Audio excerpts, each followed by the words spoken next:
नमस्कार, जय श्री राम, जय हिंद। क्या हालचाल है आप सब लोगों के। चैनल में आप लोगों का एक बार फिर से स्वागत है।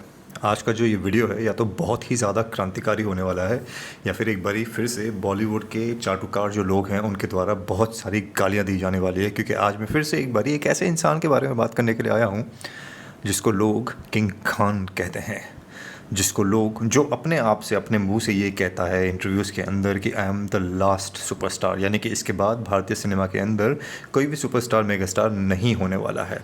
एक ऐसा इंसान जिसके बारे में ये कहा जाता है कि जितनी रिस्पेक्ट, जिस तरीके से ये महिलाओं की रिस्पेक्ट करता है, इवेंट्स पे जिस तरीके से उनसे बात करता है, बॉडी लैंग्वेज जो होती है, उससे काफ़ी लोगों को सीख लेने की ज़रूरत है। यानी कि काफ़ी लोगों को प्रेरणा दे सकता है ये इंसान। एक ऐसा इंसान जिसके बारे में ये कहा जाता है कि this is how a man should treat his woman. जीवन की विडंबना क्या है पता है? जीवन की विडंबना ये है कि हमारे पूर्वजों ने एक बहुत पुरानी कहावत कही थी, जो थी कि जो दिखता है वही बिकता है। और शाहरुख खान चूँकि हर जगह दिखता है, उसी की वजह से बहुत ज़्यादा बिकता है। एक ऐसा सुपरस्टार जिसके बारे में ये कहा जाता है कि बॉलीवुड के अंदर इसका कोई गॉडफादर नहीं है, कोई रिश्तेदार नहीं है, कोई जान पहचान नहीं थी। एक आउटसाइडर किस तरीके से इंडस्ट्री के अंदर आता है और उस मकाम पर पहुंच जाता है जो बड़े बड़े स्टार्स के बच्चे, यानी कि अनन्या पांडे, अर्जुन कपूर, अमिताभ बच्चन का बेटा अभिषेक बच्चन, ये लोग भी हासिल नहीं कर पाए। पर क्या ये सच है?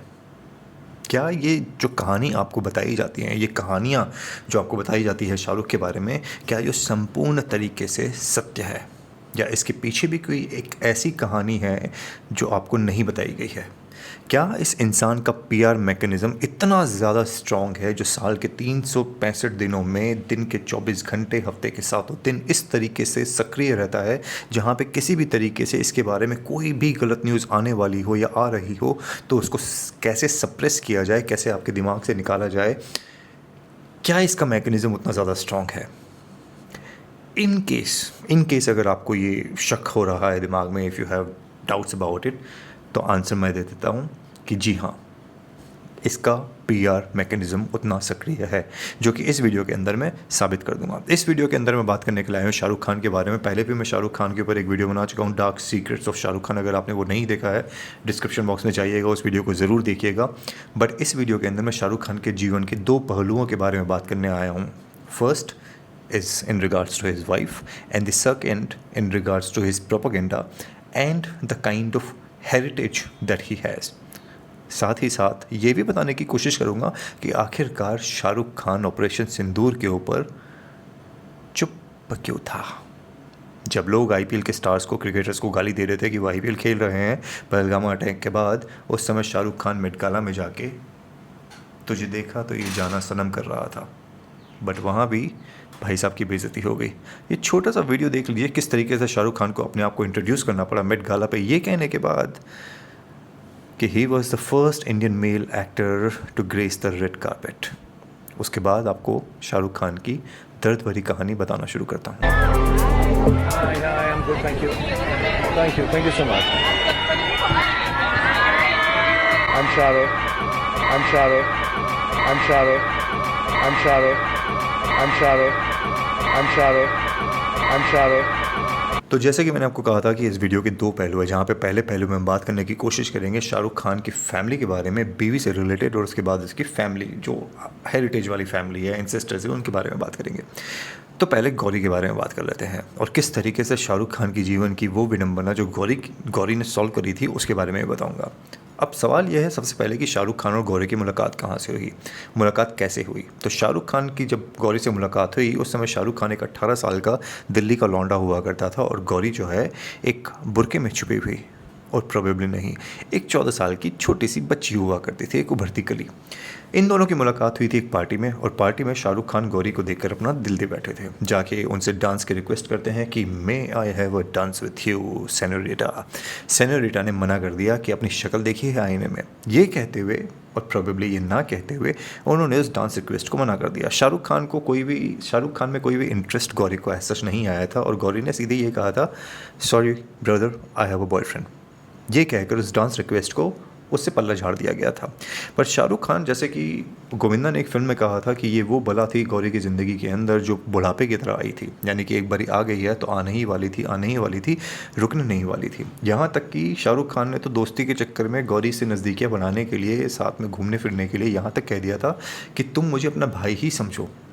वो गौरी को इम्प्रेस करने की कोशिश कर रहे थे, गौरी के साथ अक्सर टाइम बिताया करते थे, उनके घर भी जाया करते थे, और धीरे धीरे, अब मुझे पता नहीं कि गौरी का उस टाइम बॉयफ्रेंड था या नहीं, या फिर उसने शाहरुख खान को सिर्फ ऐसे ही कहानियाँ पेल दी थी, धीरे धीरे इनके बीच में नज़दीकियाँ पड़ जाती है। शाहरुख खान का एक स्टाइल था बचपन से, उनके अंदर एक चार्म था, उनके अंदर बकैती करने का जो टैलेंट, जो एज इट इज़ दिल्ली वालों के अंदर काफ़ी ज़्यादा होता है, क्योंकि फ्रेंकली स्पीकिंग दिल्ली वाले काफ़ी ज़्यादा फेमस है लोगों को चूतिया बनाने के लिए, pardon my French but that's the reality. और यही नेचर जो है शाहरुख खान का भी था। दूसरा ये कि खून जो था वो एक ऐसी प्रजाति का है जो कि किस तरीके से आपके देश के अंदर आके आपको मार काट रही है और उसके बाद भी आप नहीं समझ रहे हो, ये डीएनए वहीं से आता है, पठानों का जो खून है। तो चार्मिंग नेचर के साथ साथ गौरी को इम्प्रेस करने का ये एक भी मौका नहीं छोड़ा करते थे, और उनकी जो ये बातें हैं वो गौरी को चाइल्डिश लगा करती थी। मगर धीरे धीरे ये प्यार, दोस्ती जो है प्यार में बदल जाती है, और दोनों एक दूसरे के लिए गौतम गंभीर की तरह गंभीर हो जाते हैं। उनकी कहानी में लेकिन एक रुकावट आने वाली थी, वो तब जब गौरी के माता पिता ने शाहरुख खान को अपना सन इन लॉ बनाने से मना कर दिया था, ये कहते हुए कि हमें इसके अंदर कुछ गड़बड़ लगती है दया। इस तरीके की बातें करके उस रिश्ते को आगे फल फूलने से रोके जाने की कोशिश करेगी गौरी की फैमिली के द्वारा। बट जब एक पठान ने डिसाइड कर लिया था कि वो एक हिंदू लड़की से शादी करना चाहता है, तो उसका रास्ता तो 11 मुल्कों के पुलिस भी नहीं रोक सकती थी, और यही हुआ। शाहरुख खान का जो फैमिली बैकग्राउंड था, जिसके बारे में बताऊंगा, उसके ऊपर भी शक था इनकी फैमिली को। इनका जो कल्चरल एस्पेक्ट था, इनका जो रिलीजन था, उससे भी प्रॉब्लम थी। पर शाहरुख खान ने, जैसे कि मैंने बोला, डिसीजन ले लिया था, और वो गौरी के साथ लव जिहाद करने वाले थे। समझ रहे हो ना कहानी को। इन सब मुश्किलों से बेड़ा पार करते हुए, अपनी नैया को आगे चलाते हुए, चप्पू से धक्का मारते हुए, इवेंचुअली इन दोनों ने साथ में रहने का इरादा कर लिया, और इन्होंने डिसाइड कर लिया कि ये अब शादी करेंगे। गौरी भी एसआरके के प्यार में थी, और दोनों ने अपने रिश्ते को सबके सामने रख कर इस बात के लिए सबको राज़ी करवा लिया कि भैया either you are with us और you are against us. Gauri और शाहरुख खान का जब अफेयर चल रहा था, तो इन्होंने अपने करियर को एक एस्टैब्लिश कर लिया था थोड़ा बहुत, क्योंकि इनकी जो शादी हुई थी 25 अक्टूबर 1991 में मेरे ख्याल में, उस समय सर्कस और फौजी नाम के 2 सीरियल थे जो कि भारतीय श्रोताओं को और दर्शकों को काफ़ी ज़्यादा पसंद थे। शाहरुख खान एक हाउस होल्ड नेम बन चुका था और लोगों की नज़र में आ चुका था। इन जैसे सुपरहिट कार्यक्रम, इन जैसे सुपरहिट सीरियल में काम करने के बाद शाहरुख खान की एक मूवी आती है 1 साल बाद, एक कल्ट क्लासिक मूवी जिसको काफ़ी लोगों ने पसंद किया था। हालांकि काफ़ी लोगों का ये भी कहना है कि उस मूवी को ज़्यादा पसंद इसलिए किया गया था क्योंकि उसके अंदर जो एक खूबसूरत डॉल थी जिसका नाम दिव्या भारती था, उसकी अदाकारी और उसके चलते लोगों को वो मूवी काफ़ी ज़्यादा पसंद आई थी। पर शाहरुख खान का रोल भी उसके अंदर इंटरेस्टिंग था, अच्छा था, इस बात को कोई डिनाई नहीं कर सकता था। इंटरेस्टिंग चीज़ ये है कि हालांकि शाहरुख खान का वो जो रोल था दीवाना मूवी के अंदर, वो एक साइड रोल था, पर फिर भी इनको बेस्ट मेल डेब्यू एक्टर का उस वर्ष जो है फिल्म फेयर अवार्ड दिया गया। अब फिल्म फेयर अवार्ड की औकात कितनी है ये तो आप इसी बात से जान सकते हैं, जब ऋषि कपूर ने आप लोगों के सामने एक इंटरव्यू में एक्सेप्ट किया था कि भाई हम तो पैसा वैसा दे देते हैं, 2 बोतल खम्मा भेज देते हैं और हमको ये अवार्ड घर पे मिल जाता है। कुल मिलाकर शादी के समय इनका करियर जो है पूरी तरीके से सेटल हो चुका था, कोई कंट्रोवर्सी नहीं थी, और एक टैलेंटेड एक्टर, एक आउटसाइडर इंडस्ट्री में आके अपना नाम, अपना सिक्का जो है छाप चुका था। अब आ जाते हैं एक और रिलेशनशिप के ऊपर, और वो रिलेशनशिप है करण जौहर का और शाहरुख खान का। ये 2 नाम ऐसे हैं जिनको अक्सर एक ही साथ लिया जाता है, करण जौहर, शाहरुख खान। इन दोनों का रिलेशनशिप इतना ज़्यादा तगड़ा बताया जाता था, और रूमर्स इतने ज़्यादा थे, और अगर रूमर्स थे या सच्चाई थी जो भी थे, इतने ज़्यादा तगड़े थे, जो इतना स्ट्रॉन्ग बताया जाता था, जो कि किसी भी एक लड़का और लड़की का रिलेशनशिप या लड़की लड़की का रिलेशनशिप भी उतने तगड़े तरीके से कभी भी भारतीय सिनेमा में कभी भी उसकी उतनी ज़्यादा ऐसे चर्चा नहीं हुई। कभी खुशी कभी गम, माय नेम इज़ खान, कभी अलविदा ना कहना, कुछ कुछ होता है, ऐसी फिल्में साथ में करने के बाद, और दिलवाले दुल्हनिया ले जाएंगे में ज़्यादा क्लोज़ आ जाने के बाद इन दोनों के रिश्ते जो हैं काफ़ी ज़्यादा प्रोमिनेंट हो गए थे, और लोगों के द्वारा अक्सर यही कहा जाता था कि चूँकि करण जौहर गे है, और शाहरुख खान ने अपने इंटरव्यू के अंदर कई बार एक्सेप्ट किया है कि he is open to all kind of sexes with all kind of people.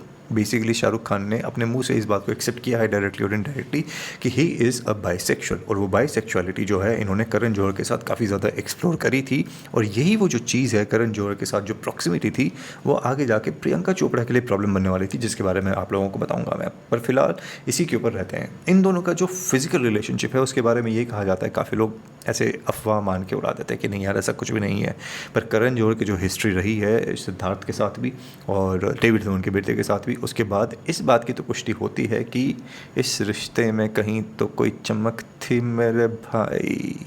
अब बात यह है कि आखिरकार इन सब बातों की पुष्टि कैसे करी जाए। सामने आके कभी कोई कहता नहीं था कि हाँ भाई इन लोगों का रिलेशनशिप ऐसा कुछ था या फिर ऐसी कोई गड़बड़ थी, तो आपको सबूत दे देते हैं। सबूत इन द सेंस कि फेमस तमिल सिंगर है जिनका नाम है सुचित्रा। उनका अभी कुछ समय पहले एक इंटरव्यू हुआ था जिसमें उन्होंने काफ़ी हैरत अंगेज़ और काफ़ी रोमांचक जो है बातें डिस्कस करी थी। उन्होंने अपने एक्स हस्बैंड जिनका नाम कार्तिक था उनके बारे में भी डिस्कशन किया था, जहाँ पे उन्होंने ये बताया था कि कार्तिक जो कि इनका एक्स हस्बैंड है उनको क्रॉस ड्रेसिंग का बड़ा शौक है।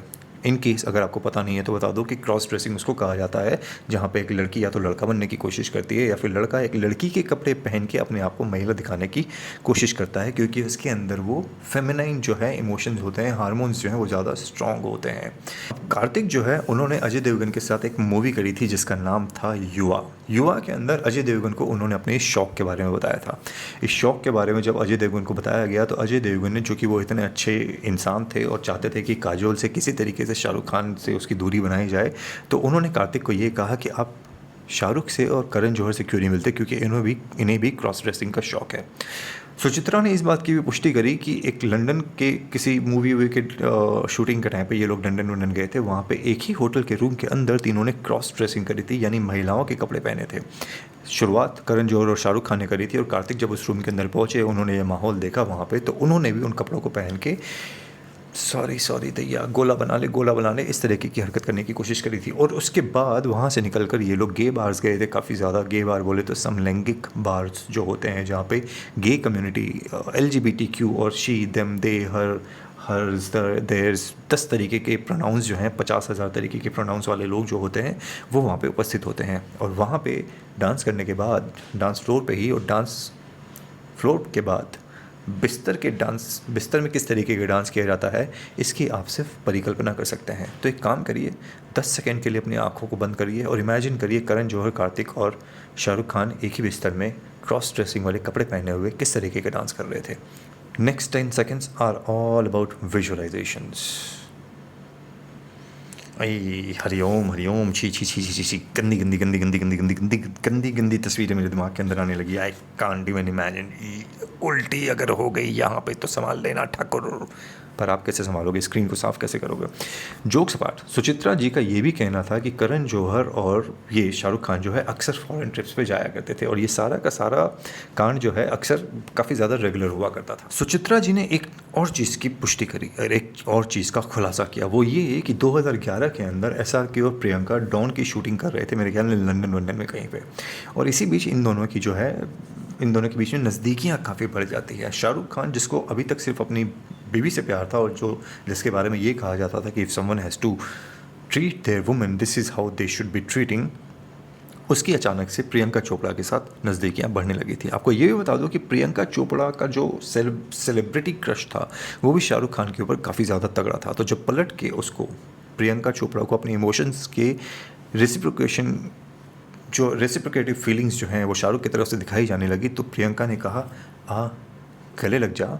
और इन दोनों की प्यार की पुष्टि शाहरुख खान ने एक अवार्ड फंक्शन में करी थी, जिसका एक छोटा सा क्लिप आप लोगों को दिखा देता हूं, और इशारों में शाहरुख खान क्या बात करके चले गए वो भी आपको पता चल जाएगा। Pushpa. Very few people know that you're an amazing singer. I don't have the money to pay you, but I'm going to ask you something and I want the answer in a song. When I'm sorry, Rahman sir. Oh no. I'm going to sing. When I'm lonely and in times of trouble, Mother Mary comes to me, speaking words of wisdom, marry me, marry me, marry me, marry me.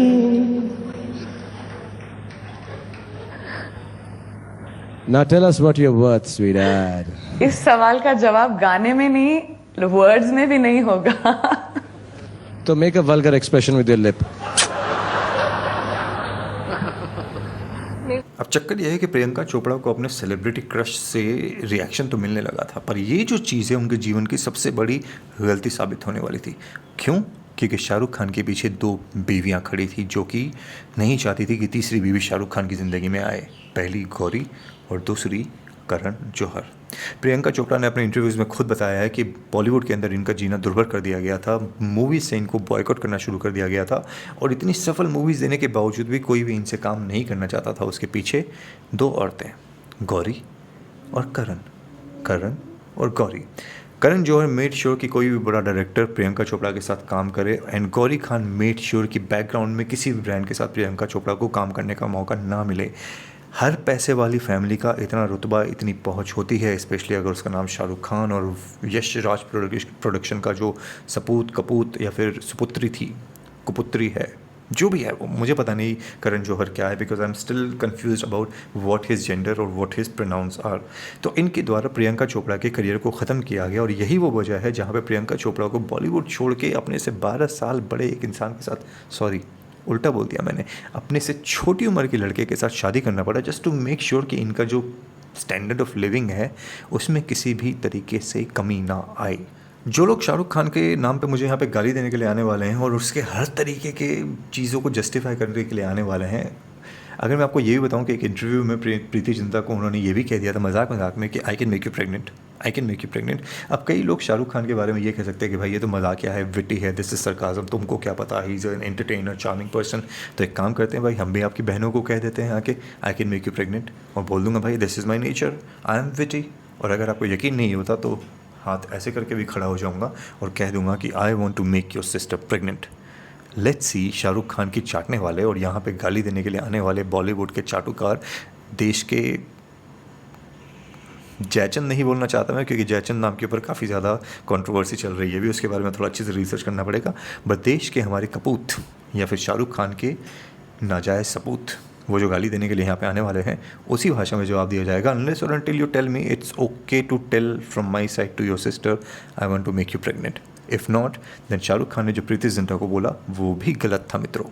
अब आ जाते हैं video के दूसरे पहलू में कि शाहरुख खान इतना ज़्यादा फेमस क्यों है, इतना ज़्यादा पॉपुलर क्यों है, इर्रेस्पेक्टिव ऑफ द फैक्ट कि वो एक आउटसाइडर है, उसका कोई गॉडफादर नहीं, कोई नेपोटिज्म नहीं, किसी का सहारा नहीं, किसी की बैसाखी नहीं, किसी का रेफरेंस लेटर नहीं, किसी की सिफारिश नहीं, किसी ने उसको ब्रेक नहीं दिया, किसी ने रणवीर सिंह की तरह उसके लिए 3 फिल्मों का कॉन्ट्रैक्ट साइन नहीं किया।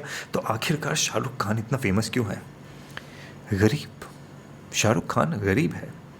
ये जो बात बार बार शाहरुख खान के द्वारा बताई जाती है उसको कहते हैं रिलेटेबिलिटी फैक्टर। रिलेटेबिलिटी फैक्टर क्या होता है? जहाँ पे आप किसी इंसान को एक ऐसी कहानी सुनाओ जहाँ से वो अपने आप को रिलेट कर सके और ये सोचे कि यार ये इंसान सही है, अगर ये इतना कुछ कर सकता है, मेरी जैसी सिचुएशन इसकी भी थी, मैं भी गरीब, ये भी गरीब, मैं भी मध्यम वर्गीय, ये भी मध्यम वर्गीय, लोअर मिडिल क्लास, इसके पास भी कुछ नहीं, मेरे पास भी कुछ नहीं, तो जो ये कर सकता है मैं भी कर सकता हूँ, और ये इतना आगे बढ़ा है तो I should be supporting him. Because एक गरीब इंसान किस तरीके से बॉलीवुड की उस फोर्ट्रेस को भेद के अपने करियर को आगे बढ़ा रहा है, जिसके अंदर सिर्फ और सिर्फ ख़ानदानों का नाम या फिर कपूरों का नाम या फिर इस तरीके के लोगों का नाम ही एग्जिस्ट करता है, उन्हीं को आगे बढ़ाया जाता है। तो I should be supporting this person. But हमारे देश की जनता क्या है? फ्रैंकली स्पीकिंग, देश की जनता तो नहीं, इन जैसे सुपरस्टार्स के बारे में आप कितना भी एक्सपोज करो, कितनी भी इन्फॉर्मेशन दो, उनकी चाटने वाले जो चूतिए होते हैं, frankly speaking, pardon my French one more time in the video, वो फिर भी आके बोलेंगे कि नहीं भाई तुम तो झूठ बोल रहे हो। तो एक काम करते हैं, आपको शाहरुख खान के बारे में थोड़ा सा उनका जो बैकग्राउंड है उसके बारे में थोड़ी सी जानकारी दे देते हैं। सबसे पहले बात करते हैं शाहरुख खान की मदर की, क्योंकि भाई गरीब फैमिली थी, मतलब दिक्कत थी ज़िंदगी के अंदर। ऑक्सफोर्ड में पढ़ी हुई एक इन्फ्लुएंशियल पर्सनालिटी जो कि इंदिरा गांधी की काफ़ी ज़्यादा क्लोज थी, और भी किन किन के क्लोज थी उसके बारे में बात करूंगा। शाहरुख खान ने खुद अपने इंटरव्यू में ये कहा था कि उस समय हिंदुस्तान के अंदर वो पहली मुस्लिम महिला थी जिन्होंने Oxford, not first to go to Oxford, but इतना कुछ किया था अपनी ज़िंदगी के अंदर, इतना कुछ हासिल कर रखा था। और इंदिरा गांधी का जो रिलेशनशिप था वो आगे जाके बताऊँगा मैं वीडियो में। अब SRK की जो मदर जो थी, इन्फ्लुएंशियल पर्सनैलिटी, इनकी जो मदर थी उनको अडॉप्ट किया गया था एक इंसान के द्वारा जिनका नाम था मेजर जनरल शाहनवाज़ खान। शाहनवाज़ खान की हिस्ट्री के बारे में मैं शाहरुख खान का जो डार्क सीक्रेट्स वीडियो बनाया था उसके अंदर सारा विस्तार पूर्वक बता चुका हूँ, तो फिर से रिक्वेस्ट कर रहा हूँ आपसे उस वीडियो को जाके ज़रूर देखना। अब शाहनवाज़ खान के बारे में थोड़ी सी इन्फॉर्मेशन दे देता हूँ आपको कि किस तरीके की गरीबी के अंदर उनका जीवन जो है वो गुजरा था। He was elected 4 times to the Lok Sabha from Meerut constituency in 51, 57, 62 and 71।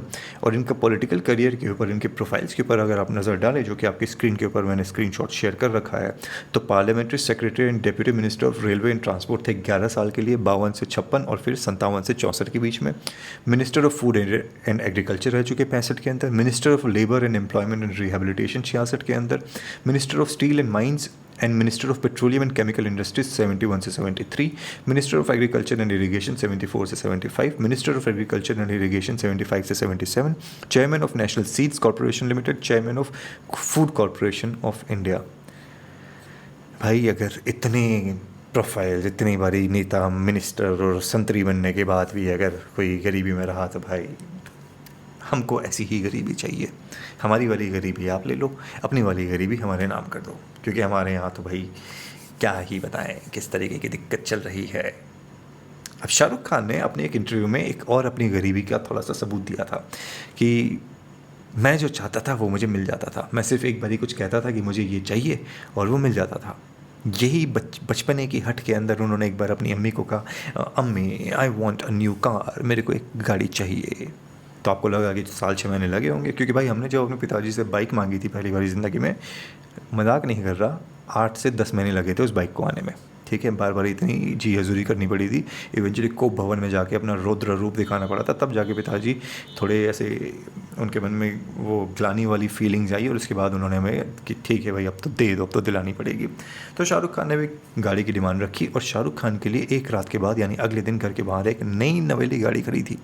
सोचो गरीबी का आलम इतना ज़्यादा था, मतलब इतनी ज़्यादा दिक्कत थी परिवार के अंदर कि एक पूरी रात वेट करना पड़ा था इनको अपनी नई गाड़ी की सवारी करने के लिए। अब बात करते हैं शाहरुख खान जी के अब्बू के बारे में। अगर आपको लगता है कि शाहरुख खान बहुत गरीब फैमिली का था, तो बिल्कुल जी बहुत गरीब फैमिली का था, क्योंकि इनके पिताजी के पास सिर्फ 1-2 नहीं 2-4 रेस्टोरेंट थे, ज़्यादा कुछ भी नहीं था।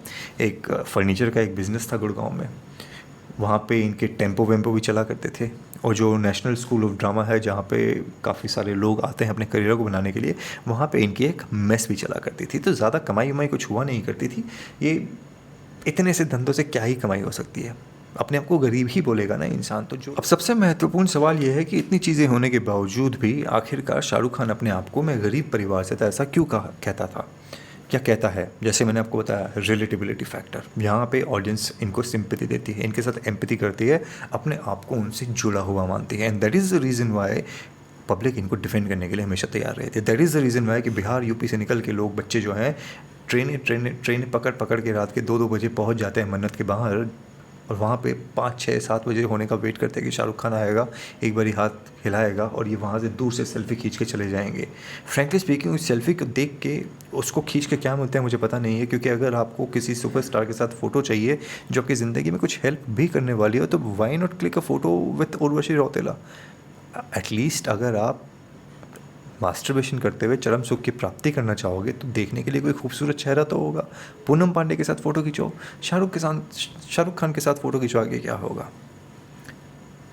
But what if all those people who are going there to get the photo clicked, चाहे दूर से ही सही, वो सारे के सारे गे हैं या LGBT कम्युनिटी के हैं या दे देम हर देयर्स हैं, बताना आप क्या हो। अब आ जाते हैं शाहरुख खान के नॉन एग्जिस्टिंग कॉन्टैक्ट्स के ऊपर। पिछले वीडियो में शाहरुख खान वाला जो वीडियो जिसका रेफरेंस दे रहा हूँ मैं, उसके बारे में उसमें बताया है मैंने कि किस तरीके से इनके जो अब्बू हैं दिलीप कुमार के पड़ोसी हुआ करते थे, और दिलीप कुमार बचपन से इनको अपना यूसुफ खान, दिलीप कुमार क्यों कह रहा हूँ मैं, उस जिहादी वक्फ बोर्ड लिकिंग स्टूपिड डिम्बिट मुसलमान को गाली देना है तो दे देना, कोई बात नहीं, बट जो रियलिटी है वो रियलिटी है। तो उस इंसान के शाहरुख खान के पिताजी के साथ बड़े अच्छे रिलेशनशिप थे। तो पहला कांटेक्ट तो वो था बॉलीवुड के अंदर जाने का। शाहरुख खान के खुद के पिता ने ये बोला था कि बेटा अगर तुम्हारा पढ़ाई लिखाई में मन नहीं कर रहा है, अगर तुमको एक्टर बनना है तो बता देना, तुमको एक्टिंग करवा दूंगा। नेशनल स्कूल ऑफ ड्रामा के अंदर और दूसरी पार्टियों के अंदर जब ये राज बब्बर नाम का एक इंसान आया करता था, जो कि उस समय बहुत प्रोमिनेंट फिगर था, काफ़ी सुपर हिट एक्टर था, उसको ये बब्बर अंकल, शेर बब्बर अंकल कह के बुलाया करता था। तो किस तरीके के लोगों के साथ घूमना फिरना था इसका, किस तरीके के लोगों के साथ उठ बैठ थी, उसके बाद भी अगर ये कहे कि मेरा कोई कनेक्शन नहीं था, या फिर मेरा कोई गॉडफादर नहीं था, कोई गॉड मदर नहीं थी, या फिर कोई मेरी किसी ने मुझे अडॉप्ट नहीं किया, तो ये कितना सच है और कितना नहीं, ये आप चैट रूम में बता ही रहे हो, कमेंट करके भी बाद में बताना। शाहरुख खान ने अपने इंटरव्यूज़ में खुद कहा है कि it was his childhood has been one of the finest childhood anyone can have. जैसे कि मैंने कहा, अब आपने कह दिया था अगर आपको क्या कहते हैं एक्टर बनना है तो एक्टर बना दूंगा। आपको ये भी बता दूं यहाँ पे मैं कि अनिल कपूर के पिताजी के साथ भी काफ़ी ज़्यादा अच्छे रिलेशनशिप थे शाहरुख खान के पिताजी के, अब्बू के, और वो कई सारे बॉलीवुड के लोगों के साथ मिल बैठ के उठ बैठ के अक्सर इस बारे में बातें किया करते थे कि उनका बेटा भी फिल्मों में आना चाहता है, एक्टिंग करना चाहता है। अब शाहरुख खान ने इन सब चीज़ों को, इन सब रिलेशनशिप्स को एक्सेप्ट किया है, बट स्टिल उस न्यूज़ को ज़्यादा तरजीह नहीं दी जाती। एक और कॉन्टैक्ट है इनका अमृता सिंह। अमृता सिंह के साथ ये बचपन से उनके साथ घुमा फिरा करते थे। In case you can not recall who Amrita Singh is, Amrita Singh Saif Ali Khan की एक्स बीवी, जिसको छोड़ के इन्होंने करीना कपूर के साथ, जो कि खुद एक बच्ची हुआ करती थी जब सैफ अली खान बहुत बड़ा हुआ करता था, तो उनके साथ इनकी काफ़ी ज़्यादा दोस्ती थी, बचपन से उनके साथ घुमा फिरा करते थे। और अमृता सिंह की जो माता जी थी, जिनका नाम था रुखसाना सुल्तान, उनकी संजय गांधी से बड़ी अच्छी दोस्ती थी। शाहरुख खान की माँ के रिलेशनशिप इंदिरा गांधी से अच्छे थे, संजय गांधी उनका बेटा था, रुखसाना उनकी दोस्त थी। तो इस तरीके से ये सर्कल जो है एक दूसरे के सबके आलिंगन में ऐसे। मेरे माइक, तो मेरे से नाराज़ क्यों है? लोग ऐसे कंप्लेन कर रहे होते हैं कि इतना कम वॉल्यूम आ रहा होता है। क्या मैं चिल्ला चिल्ला के बात करूं? क्या मैं हिंदुस्तानी भाव की तरह बात करूं? क्या फिर तुम लोगों को मजबूर कर पाओगे इस चैनल को सब्सक्राइब करने के लिए, डिस्क्रिप्शन बॉक्स में जाके चैनल का मेंबर बनने के लिए? हाँ, तो फिर डू द नीडफुल। भाई देखो, सिर्फ एक्टर्स के बच्चे ही नेपोटिज्म के प्रोडक्ट नहीं होते हैं। नेपोटिज्म की डेफिनेशन क्या है कि बेसिकली कोई आपकी सिफारिश करे, आपको एक्टिंग आए ना आए, फिर भी आपको लगातार मूवीज़ देता रहे। वही शाहरुख खान के साथ है। इस बारे में तो कई लोग मानते हैं कि भाई शाहरुख खान को एक्टिंग नहीं आती, but he is an entertainer, इसलिए हम उसे पसंद करते हैं। पर आप फिल्म देखने के लिए किस लिए जाते हो? फिल्म देखने के लिए जाते हो किसी इंसान की एक्टिंग के लिए, ना कि बकचोदी देखने के लिए ऐसे ही। और उसका सबूत क्या है? पीआर मैकेनिज़्म के बारे में बात करी थी मैंने स्टार्टिंग में, वो किस तरीके से काम करता है आपको बता देता हूँ मैं। शाहरुख खान की बैक टू बैक फिल्में फ्लॉप हो रही थी। लास्ट 2018 में जो एक फिल्म आई थी ज़ीरो करके, मेरे ख्याल में वो एक बहुत बड़ा धक्का लगा था इनकी इमेज को। अब उस धक्के को कैसे ठीक किया जाए, तो भाई साहब पहले एक ब्रेक में जाते हैं, ब्रेक के बाद एक मूवी रिलीज़ करते हैं जिसका नाम होता है पठान। ठीक है जी, पठान नाम की फिल्म आती है। पठान उसी तरीके से बनी थी जिस तरीके से रावण बनाई गई थी, कि 25 करोड़ में फिल्म बन गई।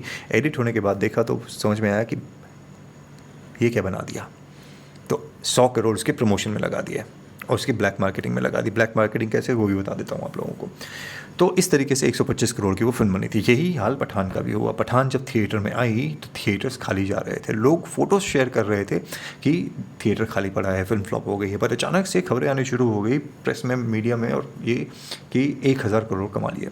अब अगर पब्लिक फ़ोटोज़ शेयर कर रही थी थिएटर के कि थिएटर्स खाली हैं, तो आखिरकार 1000 करोड़ कैसे कमाए गए?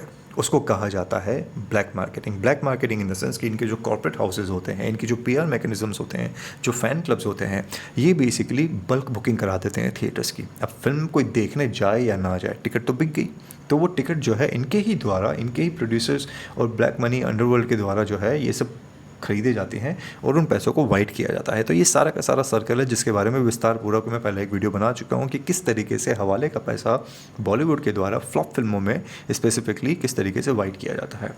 इस फिल्म के हालात ये थे कि 1+1 की स्कीम्स निकाल दी गई थी। अब अगर कोई फिल्म अगर हिट हो रही है, सुपर हिट जा रही है, तो 1+1 की स्कीम कौन निकालता है? यानी कि आप टिकट लो, आपको दूसरी टिकट मिल जाएगी साथ में। यश राज वालों ने किया, शाहरुख खान के क्लब्स ने, फ़ैन क्लब्स ने किया, कई बड़े बड़े कॉर्पोरेट हाउसेज ने 1+1 टिकट्स लोगों को दी। उसके बाद फिर एक फिल्म आती है जवान, जिसके साथ सिमिलर चीज़ करी गई थी और वो फिल्म भी 1000 करोड़ पार कर जाती है। और वो फिल्म किस तरीके से बनाई जाती है? समीर वानखेड़े को टारगेट करके, क्योंकि उस समय शाहरुख खान का जो लौंडा है ये ड्रग्स के केस में पकड़ा गया था। अब अगर शाहरुख खान के बारे में अगर ये कहा जाता है कि he is an ideal man और इसके जैसे ही ट्रीट करना चाहिए, तो उस इंसान मतलब जिस तरीके से ये लोगों को ट्रीट करता है वैसे ही ट्रीट करना चाहिए। तो how do you justify that considering कि इसका जो बेटा है वो तो लड़कियों के टैम्पॉन्स के अंदर, चड्डियों के अंदर ड्रग्स लेके गया था कॉर्डेलिया के अंदर। तो इस इंसान को आप अपना आइडल कैसे मान सकते हो? सवाल सबसे इम्पोर्टेंट ये है।